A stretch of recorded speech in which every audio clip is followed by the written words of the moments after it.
Hello everyone, ఎలా ఉన్నారు? అంతా హ్యాపీ కదా? ఈరోజు అయితే ఒక మంచి స్టోరీతో మీ ముందుకు వచ్చింది మీ దర్శన. ఈరోజు స్టోరీ ఏంటి అంటే నమ్మక ద్రోహం మరియు దాని ఫలితం. అదే ఒకవేళ నమ్మించి మోసం చేస్తే దాని రిజల్ట్ ఎలా ఉంటుందో ఒక చిన్న స్టోరీలో చెప్పాలనుకుంటున్నా. ఎందుకు ఈ కాన్సెప్ట్ తీసుకున్నా అంటే ప్రజెంట్ సిచ్యువేషన్లో ఇవి ఎక్కువగా జరుగుతున్నాయి కాబట్టి. సో ఎంతమందికి నచ్చుద్దో చూద్దాం. ఫస్ట్ అయితే సబ్స్క్రైబ్ చేసుకోండి. Let's see. సోమయ్య అనే ఒక ఆయన అనమాట, ఊర్లో ఒక పెద్ద ఆయన. తను ఏంటంటే తన తోటలో పండే ఎక్కువ వెజిటబుల్స్ అన్నీ ఉంటాయి కదా, అవి ఊర్లో వాళ్ళకి పంచుతూ అందరితో ప్రేమగా ఉంటాడు. తనకి ఏంటంటే సహాయం చేయడం చాలా ఇష్టం, అందరికీ హెల్ప్ చేస్తూ ఉంటాడు.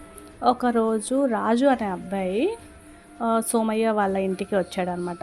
వాళ్ళ ఇంటి దగ్గరికి వచ్చి, పెద్దాయన నాకు ఇలాగ ఎవ్వరు లేరు, నాకు ఆకలిగా ఉంది, నాకు భోజనం పెడతావా, పని ఏదైనా ఉంటే చూపిస్తావా అని చెప్పి అడిగాడనమాట.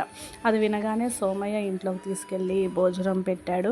తనకి తన తోటలో పని కూడా ఇచ్చాడనమాట.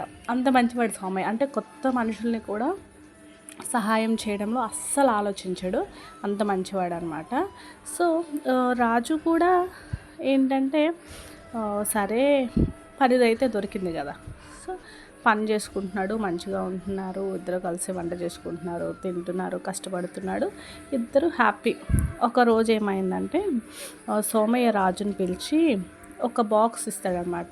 ఒక బాక్స్ చూపిస్తాడు, ఒక పాత బాక్స్ చూపించి, ఇందులో అయితే నేను ఫస్ట్ నుంచి సంపాదించుకున్న డబ్బు పొదుపు అంతా ఇందులోనే పెట్టుకున్నాను.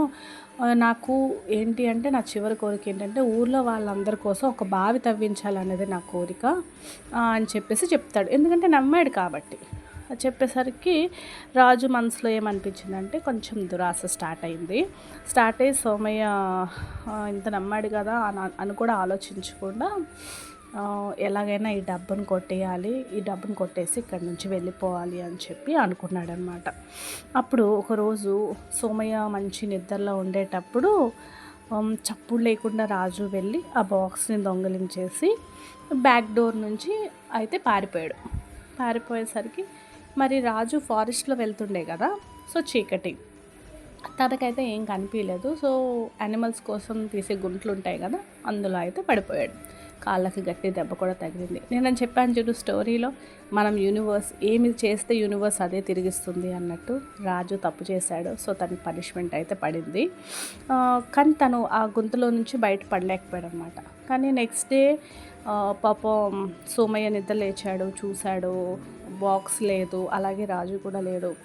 మోసపోయానని తెలిసింది, కానీ డబ్బు పోయిందని తను బాధపడలేదు. కానీ ఒక్క మనిషి నమ్మక ద్రోహం చేశాడు కదా, ఇంతలా నమ్మాను కదా అని చెప్పి తను ఏడ్చాడు అనమాట. ఇంతలో ఊరు వారందరూ అడవిలోకి వెళ్తారు కదా, వాళ్ళు వెళ్ళేటప్పుడు అక్కడ గుంతలో రాజు కనిపించాడు. సో తను తీసుకొని సోమయ్య దగ్గర తీసుకొచ్చారనమాట. ఆ బాక్స్ని రాజుని కూడా తీసుకొచ్చి సోమయ్య దగ్గర పెట్టేసరికి సోమయ్య దగ్గర రాజు ఏడ్చాడు, కన్నీళ్ళు పెట్టుకొని, ఐఎమ్ సో సారీ సార్, ఇలా అయిపోయింది, తప్పు చేశాను అని చెప్పి. అప్పుడు సోమయ్య క్షమించాడు. కానీ బాబు రాజు, ఒక్కటి, నేను డబ్బు అనుకో మళ్ళీ సంపాదించుకోవచ్చు, కానీ నువ్వు నా నమ్మకాన్ని పోగొట్టుకున్నావు, నమ్మకం మళ్ళీ మళ్ళీ రాదు, నువ్వు ఇక్కడి నుంచి వెళ్ళిపో అని చెప్పేశాడనమాట. రాజు ఏంటంటే కాస్త అవమానంగా భావించి అక్కడి నుంచి ఆ ఊరు నుంచి వెళ్ళిపోయాడు. ఇప్పుడు స్టోరీ ఏంటి అంటే, ఫైనల్ ఏంటి అంటే, మనం ఈరోజు గురించి హ్యాపీగా ఉన్నామా లేదా అని చూసుకున్నాం అనుకో, నమ్మకం పోయిందంటే మళ్ళీ తిరిగి రాదు, అస్సలు రాదు. కొందరు అనుకుంటారు సరేలే చిన్న విషయమేగా, దీనిలో ఏముంది అనుకుంటారు, కానీ మనసు చాలా హర్ట్ అవుద్ది, చాలా చాలా గట్టిగా తగిలేస్తుంది. సో కాస్త ఎవరైనా హెల్ప్ చేస్తే కాస్త గుర్తుపెట్టుకోండి అబ్బా, ఓకేనా? Thank you so much. Bye.